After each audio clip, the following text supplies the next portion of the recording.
Baik, Assalamualaikum warahmatullahi wabarakatuh. Perkenalkan, saya Rian Rahman dari Prodi PAI 4B. Di sini saya akan memaparkan apa yang menjadi tugas saya, mata kuliah pengembangan media yang diampu oleh dosen Dr. Andes Siti Nur Hidayati MPDI.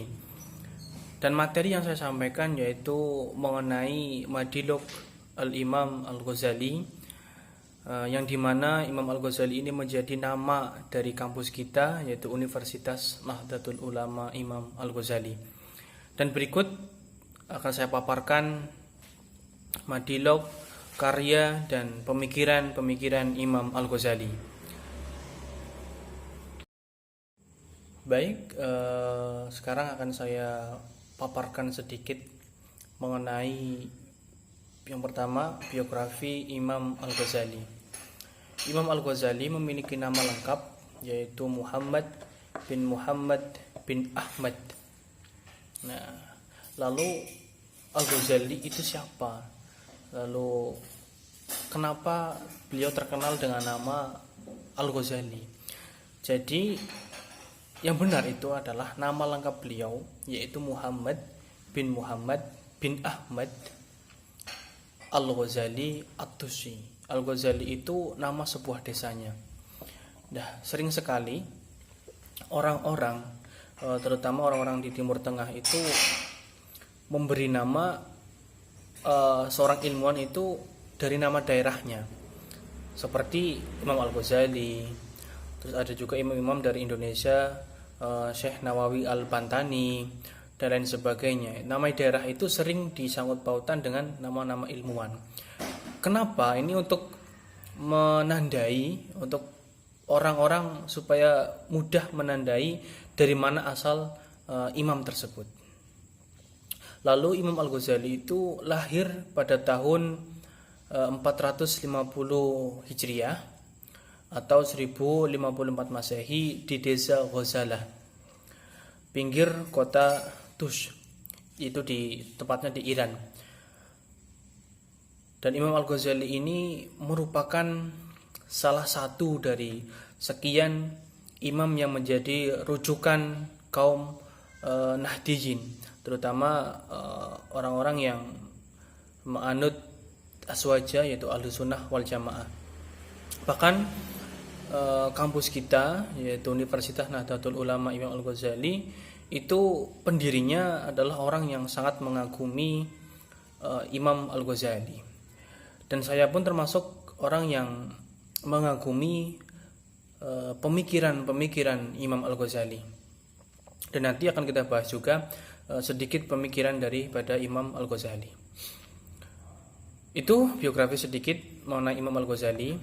Dan Imam Al-Ghazali ini adalah ilmuwan yang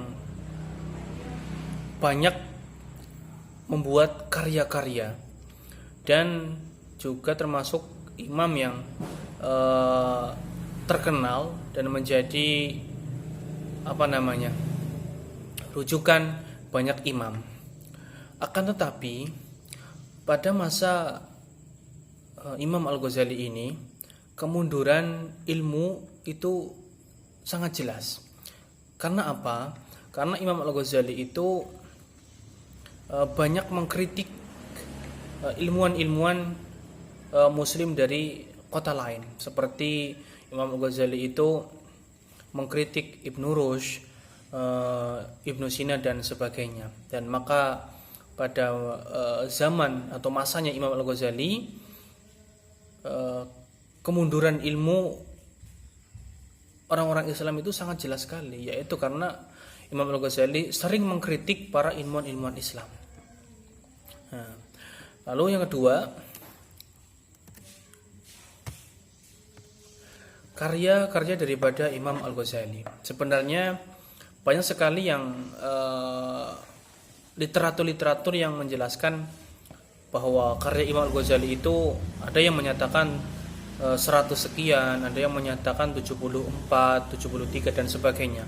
Akan tetapi tidak saya bacakan semuanya, saya hanya membacakan beberapa karya-karya Imam Al-Ghazali yang sangat luar biasa.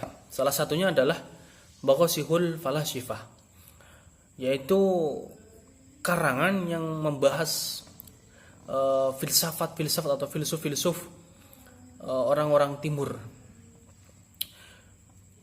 Kita tahu bahwa filsuf orang timur itu adalah filsuf-filsuf yang membahas mengenai ketuhanan. Dan yang kedua adalah tahafutul falasifah. Yang ketiga Ihya Ulumuddin. Nah, ini adalah kitab yang sangat monumental di Indonesia ya, sangat terkenal di Indonesia. Bahkan menjadi salah satu nama pondok pesantren di Kecamatan Kesugihan ini.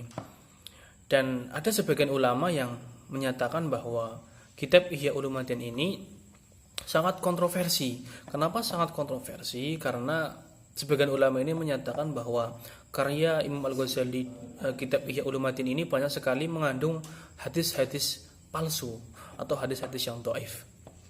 Ini sebagian ulama, tetapi itu ditentang oleh orang-orang yang mengagumi Imam Al-Ghazali bahwa kitab Ihya Ulumuddin ini adalah tidak ada di dalamnya hadis-hadis yang dhaif ataupun hadis-hadis yang palsu.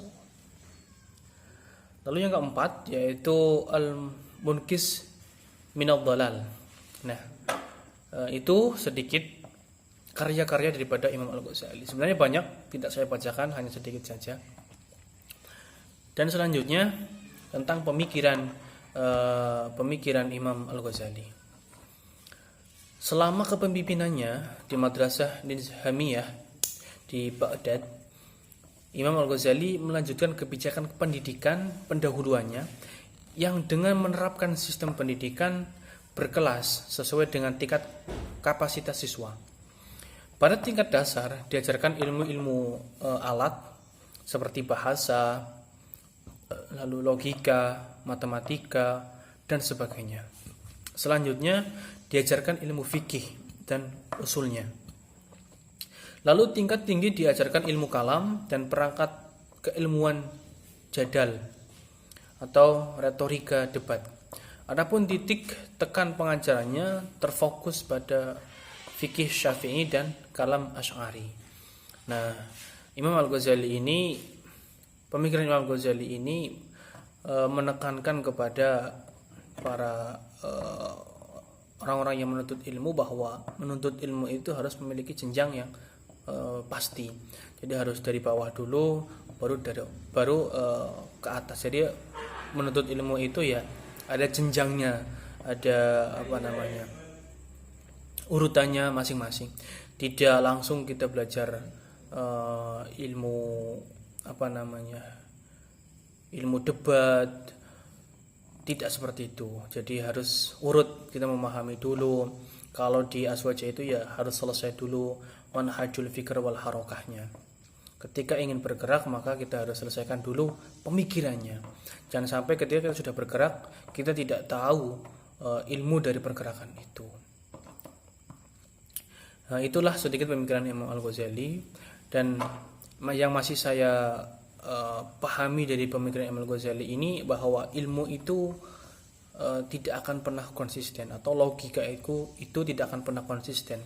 Kita meyakini bahwa hari ini 3 lebih kecil daripada 9. Akan tetapi suatu saat nanti ada yang bisa menjabarkan atau melogikakan bahwa 9 itu lebih kecil daripada 3, maka kita harus meyakini itu, bahwa itu artinya ilmu-ilmu yang berkembang saat ini adalah sebuah ilmu yang tidak bisa menerima konsisten.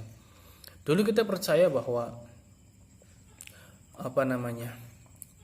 Pluto itu termasuk dalam tatanan tata surya, akan tetapi pada tahun 2009 Pluto itu tidak termasuk pada tatanan tata surya, dan baru kemarin dimasukkan lagi Pluto termasuk pada tatanan tata surya. Lah inilah yang disebut dengan logika, tidak akan pernah konsisten.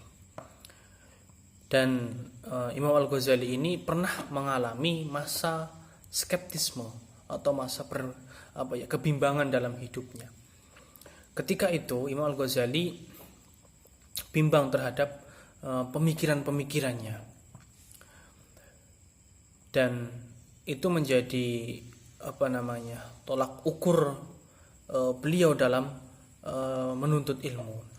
Dan masa skeptisme ini agak lama Imam Ghazali.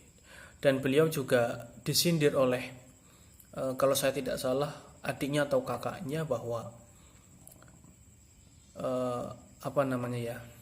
jangan jadikan pedang yang tajam itu menusuk atau melukai orang-orang yang tidak bersalah. Nah, karena apa?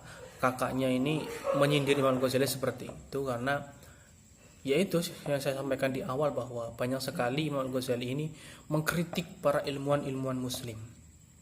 Dan inilah yang menjadi kemunduran ilmuwan-ilmuwan Islam. Mungkin itu sedikit pemaparan mengenai Madilog Imam Al-Ghazali. Sekian dan mohon maaf apabila banyak kekurangan, karena kesempurnaan hanya milik Allah Subhanahu wa taala.